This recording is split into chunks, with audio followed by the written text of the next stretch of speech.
지난주 친교 식사 시간 때 우리 반주자님께서 저 교회 정문 앞에서 땅에 떨어진 그 캐시 40불을 주우셔가지고 저한테 가져오셨습니다. 그래서 꼭 광고를 해가지고 잊어버리신 분들 찾아드리게끔 해야 될 것 같아가지고요. 제가 그대로 40불 가지고 있습니다. 저 같았으면 그 돈 받으면 바로 밟아가지고 여러분 다 집으로 가실 때까지 그냥 그 자리에 서 있었을 건데 우리 교회 분들은 다 참 착하신 것 같습니다. 여러분 혹시 지갑에서 40불 잃어버리신 분들은요, 이 캐시 40불이 내 돈이란 그 증명할 수 있는 서류 한 3개를, 그 서류 3가지를 구비하셔가지고 오시면 제가 돌려드리겠습니다. 자, 저희 교회 나중에 한번 해보면 좋겠는데요. 피플 퍼즐이라는 세미나가 있습니다. 피플 퍼즐이라는 세미나가 있는데요. 여러분 성격 유형 검사라는 MBTI 잘 아시죠? 그것과 좀 비슷한 그런 검사인데요. 이 세미나가 가지고 있는 차이점이 있습니다. 그런 MBTI하고 좀 다른 성격이 뭐냐면요. 이 피플 퍼즐은 성경적인 접근을 한다는 것입니다. 성경적인 접근. 그래서 이 세미나에서는요, 4가지 종류의 서로 다른 유형을 가진, 성향을 가진 성경의 인물들을 소개하고 있습니다. 예를 들어서 바울같이 사람 관계를 중시하는 어떤 그런 모습보다는 업무 중심, 목표 지향적인, 그래서 바나바와 함께 선교여행 떠날 때 조카 마가, 바나바의 마가를 버리고 가지 않습니까? 그걸 봤을 때 이 사람은 사람 관계를 중시하는 것보다는 일 중심적인, 업무 중심적인 어떤 그런 성향을 가진 사람이다. 그래가지고 이 바울 같은 사람들을 이 주도적 성향을 가진 사람으로 분류합니다. 또 그리고 천방지축이었던 베드로 같은 경우를요, 이 사교적인 사람으로 정의하고 있고, 또 어떻게 보면 이 굉장히 한 곳에 안주하기 원하는 그런 어떤 변화를 싫어하는 그런 사람들을 안정형인 사람으로 분류를 하는데, 대표적인 인물이 아브라함입니다. 그리고 또 이 주도적인 사람과 사교적인 사람이 보면 속이 터질 듯한, 쓸데없이 고민하고 생각 많이 하는 그런 어떤 사람을 신중형적인 인물이다, 그렇게 분류를 하는데, 모세 같은 경우가 바로 그런 신중형에 가까운 사람입니다. 자, 이렇게 4가지 부류의 성향을 가진, 각기 어떤 다른 성향을 가진 사람들, 이 사람들을 소개하는데, 이 세미나의 목적은 딱 하나입니다. 뭐냐면요, 우리 각자가 다 다른 성향 가지고 있는데, 각자 다른 성향 가운데 어떻게 조화와 일치를 이루어 나가느냐, 그것을 가르쳐주는, 그것을 권면하는 그런 세미나입니다. 자, 근데요, 바로 이런 사안이 가장 민감하게 적용될 수 있는 곳이라면 어디라고 생각하십니까? 잘 아시다시피 바로 여러분 가정과 교회입니다. 왜냐하면 이 가정이란 곳이 어떤 곳입니까? 10수년간 다른 가치관, 10수년간 다른 환경 속에서 자라났던 사람이 만나 이룬 곳이 이 가정 아니겠습니까? 그러니까 그 안에 얼마나 서로의 다름과 그 다름으로 인한 마찰이 얼마나 많이 존재하겠습니까? 얼마 전에 TV를 보니까요, 한 여자 연예인이 나와가지고 자기가 좀 결혼한 6개월 됐는데, 6개월 동안 있었던 일들을 아주 상세히 소개합니다. 들어보니까 전부 다 깨알 같은, 깨소금 나오는 어떤 그런 이야기들 뿐입니다. 그 얘기를 듣고요, 저도 이제, 그런 이야기가 참 가소롭게 들릴만한 그런 나이가 된 것 같습니다. 그래서 속으로, 몇 년 더 살아봐라, 그래. 그 얘기 나오나, 그런 생각을 했었습니다. 여러분, 교회는 어떻습니까? 여러분, 교회만큼 서로의 다름을 가지고 만나는 사람, 만나는 장소 없습니다. 그래서 교인이 100명 있으면요, 거기에는 서로 옳다고 주장하는 100개의 신학이 존재한다, 그런 말 하지 않습니까? 그러니까 얼마나 시끄럽고 얼마나 마찰이, 얼마나 좀 속된 말로 시한폭탄 같은 곳이 교회겠습니까? 그만큼 서로의 다름을 인정하기 힘든 곳이 바로 여러분들이 지금 살고 있는 가정과 지금 함께 앉아있는 교회라는 곳입니다. 그래서 이 피플 퍼즐이라는 세미나, 이 세미나에서요, 항상 구호처럼 외치는 문장이 있습니다. 우리도 한번 따라하면 좋겠는데 한번 따라해 보십시오. 다른 것은 다른 것이지 틀린 것이 아니다. 다른 것은 다른 것이 틀린 것이 아니다. 이게 마치 구호처럼 그 세미나에서 늘 강조하는 그 내용입니다. 오늘 어떻게 보면 이 에베소서 4장 초반부의 내용도 마찬가지라고 볼 수가 있습니다. 이 4장을 먼저 16절까지 끊어서 생각해 볼 필요가 있는데요. 16절까지의 내용을 한마디로 압축을 하면 방금 함께 외쳤던 다른 것은 다른 것이지 틀린 것이 아니다, 바로 그 문장이 됩니다. 그 주제를 담고 있습니다.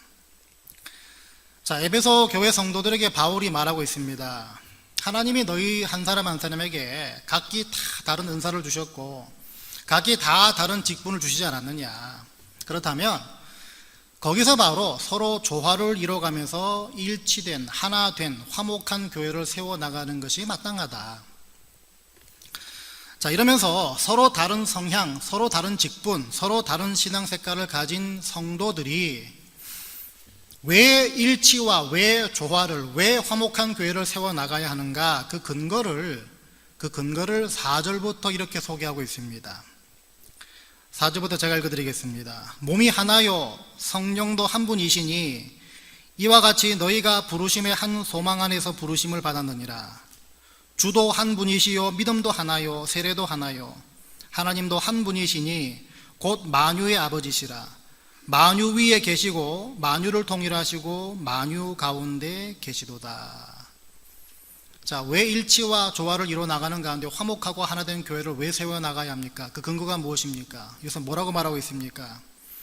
여기 보면요, 바로 이 만유 위에 계시고 또 만유를 통일하신 하나님이 한 분이시고 성령도 한 분이고 믿음도 하나이기 때문이다, 그렇게 말하고 있습니다. 더군다나 너희들이 한 소망 안에서 부르심을 받았고 또 너희들 유대인이나 이방인 모두 다 함께 세례받지 않았느냐. 그 세례 의미가 뭡니까? 그리스도와 연합되는 거 아닙니까? 그리스도와 함께 연합된 관계가 됐기 때문에 너희도 지금 함께 연합된 관계 아니냐. 그러니까 너희들이 서로 조화되고 서로 일치되는 것, 서로 화목하고 하나 되는 것이 마땅하지 않느냐. 이것이 바로 이 교회와 가정에게 주시는 말씀이란 것입니다. 특별히 하나님은요, 너희들의 그 조화, 너희들의 그 일치를 통해서 기대하시는 게 있는데 그거를 12절부터 이렇게 얘기하고 있습니다. 이는 성도를 온전하게 하여 봉사의 일을 하게 하며 그리스도의 몸을 세우려 하심이라. 우리가 다 하나님의 아들을 믿는 것과 아는 일에 하나가 되어 온전한 사람을 이루어 그리스도의 장성한 분량이 충만한 데까지 이르리니, 이렇게 소개합니다. 자, 목적을 뭐라고 말하고 있습니까? 여기 목적은요, 두 가지로 나누어집니다. 첫 번째는 교회를 향한 목적이고 두 번째는 개인을 향한 목적입니다. 첫 번째 교회 목적이 뭐라고 그랬습니까? 성도를 온전하게 하여 봉사의 일을 하게 하며 그리스도의 몸을 세우려 하심이라. 각자를 향한 목적이 무엇이었습니까?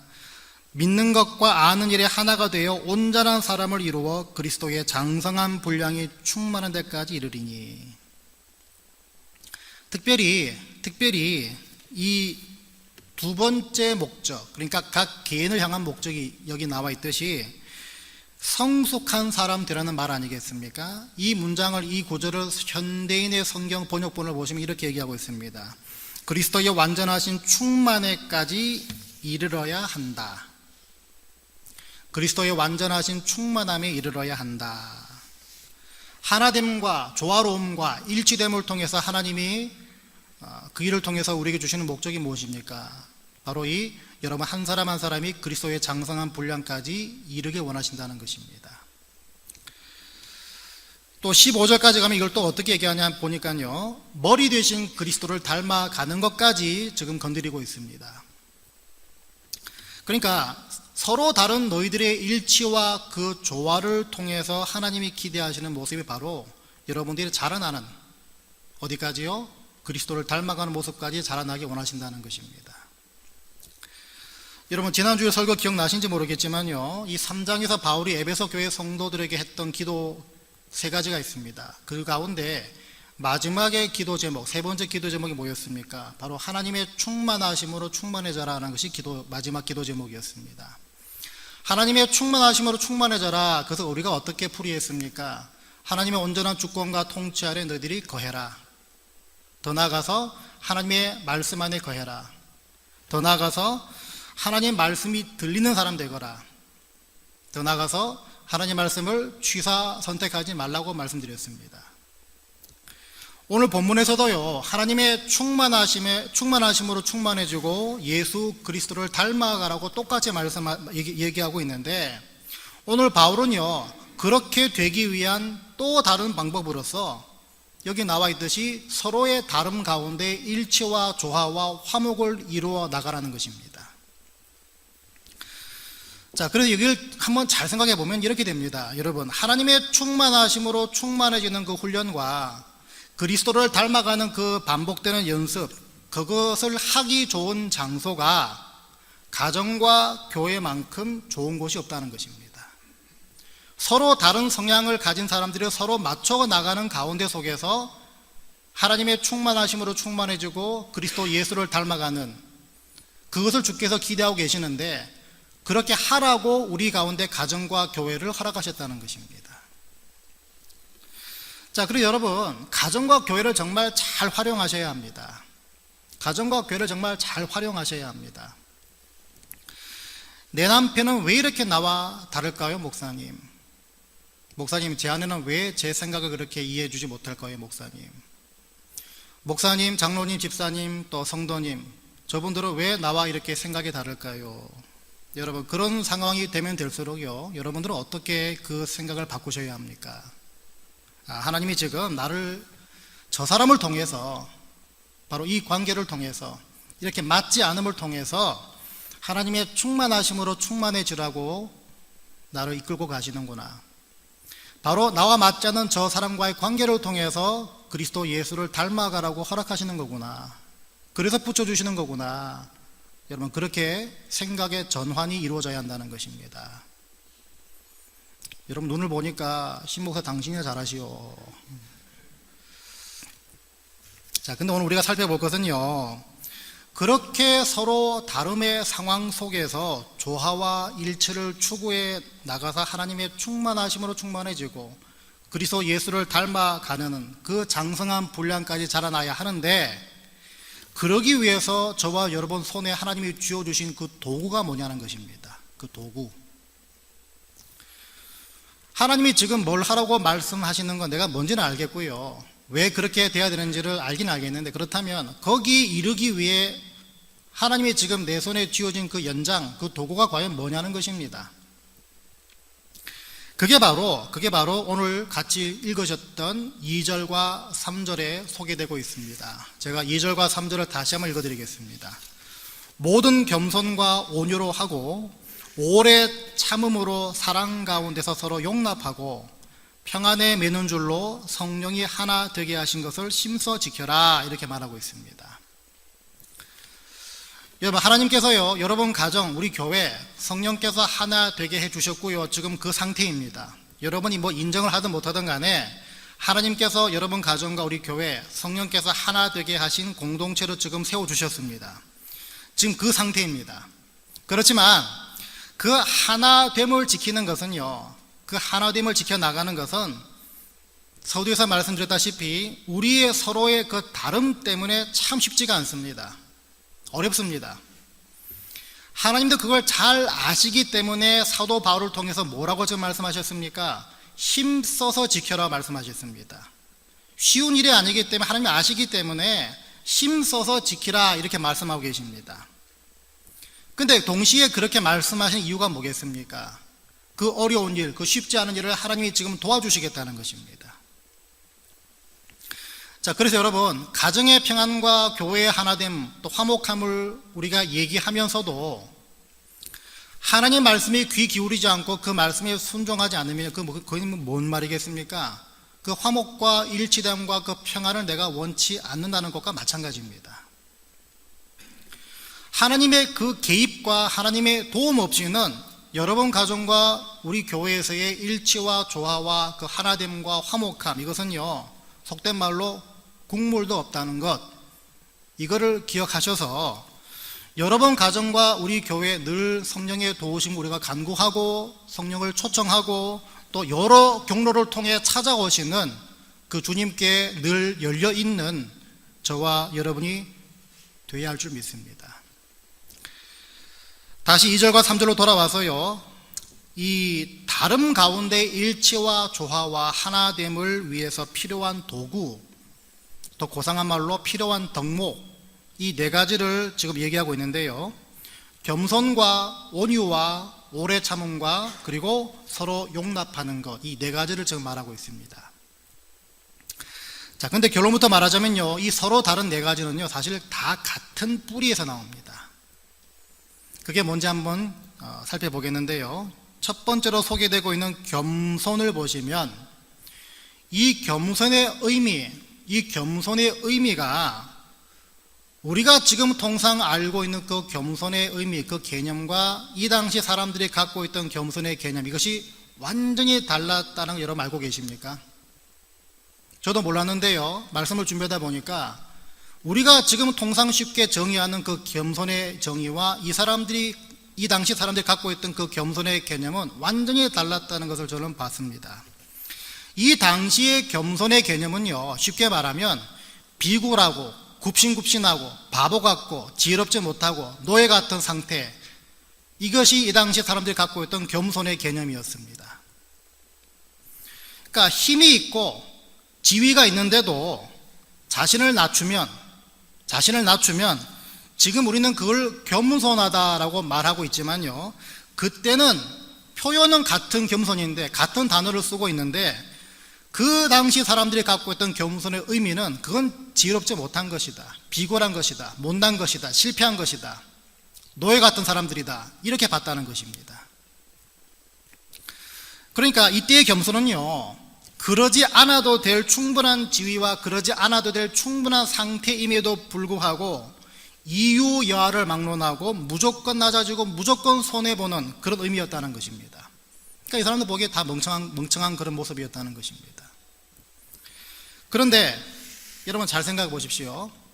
그 당시 사람들이 가졌던 그 겸손의 개념을 직접 행하시고 직접 보여주시고 이것이 좋은 것이라고 역설하신 분이 계셨습니다. 그분이 누구십니까? 바로 예수 그리스도이십니다. 교회에서 뭘 질문할 때 여러분 하나님, 예수 그리스도 말만 하시면 둘 중에 하나는 다 답입니다. 하나님의 아들이 죄인들을 위해서 죽으려고 이 땅에 친히 내려오신 것 자체가 이 당시 겸손의 개념으로 봤을 때는요, 비굴하고 바보 같고 지혜롭지 못한 것이었습니다. 게다가 주님은요, 십자가를 지는 그 순간에도 피조물인 인간인 죄인들, 이 사람들로부터 모욕을 당하지 않았습니까? 조롱당하지 않았습니까? 침뱉음 당하고 채찍으로 맞고 네가 정말 하나님 아들이라면 거기서 내려와 봐라, 이런 말씀까지 들으셨습니다. 예수가 하나님 아들로 믿어지지 않았던 이유들 중에 하나가 바로 무엇입니까? 정말 하나님 아들이라면 저럴 리가 없다는 것입니다. 겸손의 개념 자체가 잘못됐기 때문에 저럴 리가 없다는 것입니다. 그러니까 믿어지지 않는다는 것입니다. 우리는 지금 그걸 주님의 겸손으로 낮아짐으로 알고 있지만 그 당시 사람들에겐 그런 개념 자체가 없었던 것입니다. 여러분, 주님께서 이렇게까지 하신 이유가 뭡니까? 바로 저와 여러분이 하나님과 화목하고 하나님과 연합되고 또 하나님의 자녀 되는 그 관계를 위해서였습니다.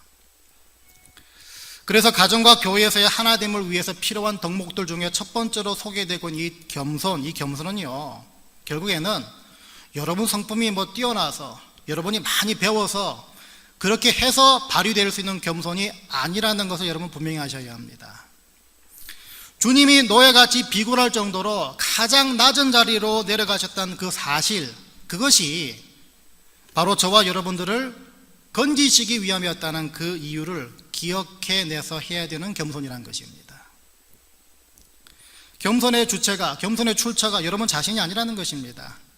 주님께서 여러분이 행하신 그 겸손을 기억해내서 그대로 행해내는 그것이 여러분 출처가 되어야 한다는 것입니다. 주님이 그러셨기 때문에 나도 마땅히 그러는 것이 마땅하지 않느냐. 이게 가정과 교회에서 일치와 하나됨을 위해서 여러분들이 애써야 하는 겸손의 근거가 되는 것입니다.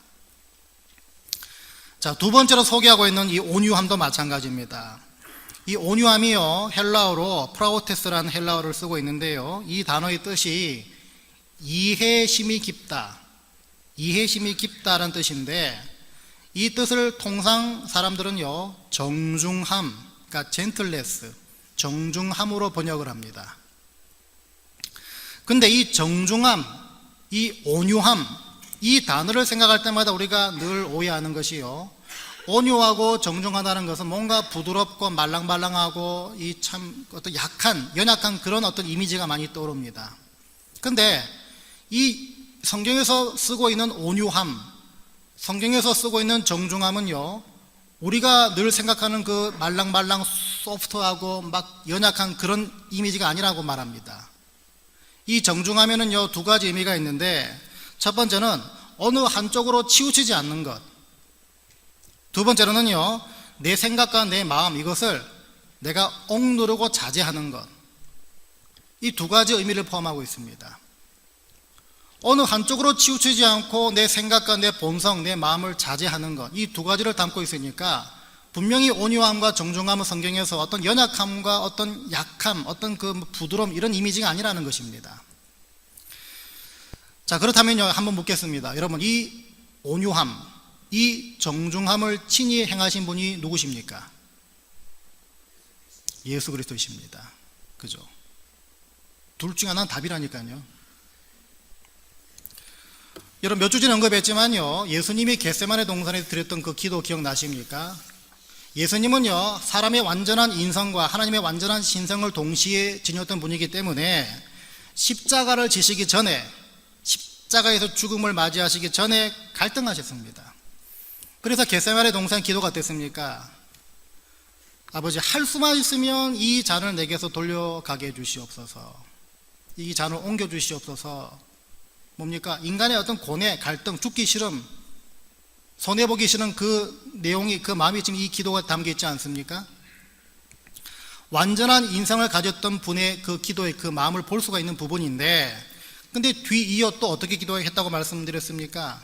하지만 내 원대로 마시옵고 아버지의 원대로 하시옵소서. 이게 뭘 얘기하냐 보니까요, 주님은요 죽지 않고 손해 안 보내는 그 본성으로 치우치지 않고 오히려 그 본성을 스스로 자제하고 억누르는, 다시 말해 오늘 본문의 이 온유함으로 기도하셨다는 것입니다. 이유는 딱 하나입니다. 이유는 딱 하나입니다. 바로 저와 여러분을 건지시기 위해서, 저와 여러분을 살리시기 위해서 이 온유함을 행하셨다는 것입니다. 하나님과 하나 되고 하나님과 화목된 관계를 위해서 주님께서 이 온유함을 친히 행하셨다는 것입니다. 교회에서, 가정에서 여러분 하나됨과 일치, 화목함을 위해서 필요한 이 온유, 이 온유는 결국 뭡니까? 여러분들이 원래 얌전하거나 여러분들이 천성적으로 원래 시끄러운 것을 싫어해서 온유할 수 있다는 말이 절대 아닙니다. 주님이 나를 하나님과 하나 되고 화목하게 만드시려고 한쪽으로 치우치지 않으시고, 그리고 본성을 자제하셨다는 그 사실을 내가 알고 기억해내서 행할 수 있는 온유가 되어야 한다는 것입니다. 이 말은요 앞에서 똑같이, 그 겸손과 똑같이 주님이 그러시기 때문에 나도 그래야 한다는 것, 이걸 내가 온유해야 하는 근거로 삼아야 한다는 것입니다. 세 번째 동목, 오래 참음도 마찬가지입니다. 여기서 오래 참음, 헬라어로요 마크로디모스라는 단어를 쓰는데, 이 단어의 뜻이 복수할 수 있음에도 불구하고 복수하지 않는 것이라는 뜻을 가지고 있습니다. 여러분, 누가 이런 종류, 다시 말해 복수할 수 있음에도 불구하고 복수하지 않는 이 오래 참음을 행하셔서 저와 여러분을 하나님과 화목케 하셨습니까? 예수 그리스도이십니다. 주님은요 복수는커녕 오히려 십자가에 달려서 십자가 못 박는 사람들을 위해서 용서해 달라고 기도하셨습니다. 그래서 히브리서 12장 2절에 이렇게 말합니다. 믿음의 주요 또 온전하게 하시는 이인 예수를 바라보자. 그는 그 앞에 있는 기쁨을 위하여 십자가를 참으사. 이 참으사가 여기 있는 참으사, 다시 말해서 마크로디모스입니다. 복수할 수 있음에도 불구하고 복수하지 않는 것.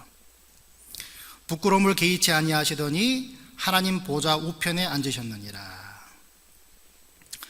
여러분, 가정과 교회에서 참아야 할 일 얼마나 많이 있습니까? 참아야 할 상황 얼마나 많이 있습니까? 저도 어제 저희 집 애 보고 막 참다 결국 참았던 그런 경험이 있는데요. 마크로디모스를 제가 행했죠. 가정과 교회에서 그런 일 얼마나 많이 있습니까? 그런데 어쩌겠습니까? 그때도 주님은요, 바로 이 복수할 수 있음에도 복수하지 않는 것, 이 참으심을 기억해내서 조화와 일치와 하나됨을 만들어 가길 원하시는데 어쩌겠습니까? 여러분들, 주님이 비단 십자가에서만 참으셨습니까? 그렇지 않습니다. 엄밀히 말하면요, 주님은 지금도 저와 여러분을 향해서 오래 참고 계십니다. 내가 상대방을 향해 참아야 할 것은요, 주님이 나를 향해 지금 참고 있는 것에 비하면, 따라합시다. 세 발의 피다. 세 발의 피입니다. 이걸 알아야 합니다. 주님이 나를 참은 그 참으심으로 다른 사람에게 참을 수 있는 자, 그 일을 통해서 교회와 가정의 하나됨과 일치됨, 화목됨을 주께서 기대하고 계시다는 것입니다. 마지막 덕목은요, 서로 용납하는 것입니다. 마지막 기문입니다. 누가 우리를 사랑 가운데서 용납하셨습니까? 예수 그리스도이십니다. 예수 그리스도이십니다. 주님을 3번이나 부인하고 도망갔던 이 베드로, 예수님께서 부활 후에 친히 찾아가 주셨습니다. 그리고 네가 나를 사랑하느냐 3번 물으시는 가운데 이 베드로를 다시 용납하시고 품으셨습니다. 저와 여러분이 서로의 실수를 용납하고 서로의 잘못을 받아들이고 그 사람 그대로 받아줘야 하는 그 이유도 시간이 지나면 그냥 잊혀지니까 용납할 수 있다, 그 차원의 용납하심이 아니라는 것입니다. 하루에도 몇 번씩 주님께 등 돌리는 저와 여러분을 여전히 품으시는 그 주님의 품으심, 그 용납하심을 내가 알고 기억을 해내서 저와 여러분도 서로 용납하는 관계가 되어야 한다는 것입니다. 하나님은 사도 바울을 통해서 저와 여러분에게 성령이 하나 되게 하신 가정과 교회를 이 4가지 덕목들을 통해서 심서, 이 심서의 원래 뜻이 진지하고 열심히 있는 태도라고 정의하고 있습니다. 진지하고 열심히 있는 태도로 지키라고 말씀하셨습니다. 이 말은요, 주님이 나를 위해 행하신 이 4가지 덕목들을 기억해내고 연결시키는 일, 그 일에 진지하고 열심을 내서 가정과 교회에서의 조화와 일치와 화목과 하나됨을 이루어 나가라는 것입니다. 이 말은요, 이 연결시키고 기억해내는 일을 통해서 이 4가지 덕목을 행하신 주님을 경험하라는 것입니다. 그러니까 이 연결시키는 일, 생각해내는 일, 기억해내는 일, 이게 얼마나 중요한지 모릅니다. 왜냐하면요, 이 경험하는 일이 이 쉽지 않은 일을 결국 해내게 만들기 때문입니다. 오래전에 제 아들 민섭이가요, 미국 방문하셨던 외할머니로부터 용돈을 받았습니다. 용돈을 받고 제가 가만히 보니까 저 돈 제가 뺏어가야겠다 생각해서 같이 왔던 그 사촌 누나하고 저하고 민섭이하고 내기를 했습니다. 당연히 제가 이기죠. 민섭이가 아주 덮어 씌워져 가지고요, 여긴 모르겠습니다. 아리조나는 더워가지고 요거트 가게가 그렇게 잘 됩니다. 요거트 가게 가서 그 요거트를 민섭이가 저와 사촌 누나를 위해서 사주기로 했습니다. 다 맛있게 얻어 먹고요, 집에 가려고 하는데 제가 물었습니다. 야, 엄마 거하고 외할머니 거도 사다 드려야 되지 않느냐, 그렇게 물었습니다. 얘가 한참을 고민하더니 그러면 복잡하다는 것입니다. 뭐가 복잡하면 사주면 되는 건데, 그러니까 쉽게 말해서 자기 돈 쓰기 싫다는 거죠. 내 돈이라는 것입니다. 몇 시간 있다가요, 갑자기 애가 난리가 났습니다. 내가 받은 그 용돈을 지금 자기 은행에 디파짓 해야 되기 때문에 빨리 은행 가자는 것입니다. 그게 무슨 심보입니까? 그대로 있다간 다 뺏기겠다는 것이죠. 그래서 지금 빨리 디파짓 해야 되기 때문에 은행 가야 된다, 그렇게 저를 막 보챕니다. 야, 그 모습 보고 야, 성령이 우리 집안에 이 집구석에 임하려면 아직 멀었다, 그 생각했는데요. 분명한 것은요, 여러분, 애가 커가면서도 그러겠냐는 것입니다. 그러지 않죠. 애들은 커가면서 그러지 않습니다. 애들은 분명히 가족들 또 생각하게 되어 있습니다. 자라나면서 분명히 성숙해지고요, 또 생각이 깊어지게 될 것입니다. 그리고 그 깊어짐은 분명히 이 가족들을 생각하는 마음으로 나타날 것입니다. 여러분의 모든 자녀들이 다 그럴 것입니다. 왜냐하면 그 자녀들이요, 가족들의 사랑을 경험하면 할수록 달라지기 때문입니다. 가족들의 사랑을 애들이 경험하면 할수록 결국엔 달라지기 때문입니다. 자, 저와 여러분 마찬가지입니다. 우리가 일상에서 하나님을 사랑하고, 하나님이 나를 사랑하고, 하나님이 나를 지켜주시고 인도하시고 또 채워주시고 또 동행한다는 그 사실을 여러분들이 경험하면 할수록 우리는요, 그 주님을 자꾸 기억해내게 되어 있습니다. 정말 여러분들이 배은망덕한 분들이 아니라면 그렇게 될 수 있습니다. 그래서 그 기억해냄이 결국은 주님의 나를 위해 행하셨던 이 겸손과 온유와 오래 참음과 용납하는 이것을 나도 그대로 상대방에게 행하게 되는 것입니다. 그러니까 뭐가 중요하겠습니까? 주님을 기억해내고 내 상황으로 연결해내는 것, 이것이 참 중요하다는 것입니다. 그 일을 통해서 가정과 교회 안에서 조화와 일치를 결국에는 만들어가게 된다는 것입니다. 그래서 여러분, 중요한 것은요, 모든 상황, 모든 생각들을 늘 주님과 연결하는 그 노력을 해야 한다는 것입니다. 주님을 될 수 있으면 많이 생각하고 깊이 생각하시고 또 자주 연결해 보시길 바랍니다. 히브리서 12장 3절 얘기합니다. 너희가 피곤하여 낙심하지 않기 위하여 죄인들이 이같이 자기에게 거역한 일을 참으신 일을 생각하라. 여러분, 주님을 많이 생각하십시오. 주님께서 여러분에게 어떤 일을 행하셨는지를 많이 기억해 내십시오. 여기서 생각해내면요, 단순히 think라는 단어를 쓰지 않고 있습니다. 여기는 consider이라는 단어를 쓰고 있습니다. 무슨 말이겠습니까? 심사숙고하라는 것입니다. 깊이 묵상하라는 것입니다. 그래서 바라기는요, 이 자리에 계신 모든 분들이 성령이 하나 되게 하신 여러분 가정과 우리 교회를 심써 지키셔서 우리가 늘 하나님을 흐뭇하게 해드릴 수 있는 일꾼들 다 되시기를 주의 이름으로 간절히 축원드립니다.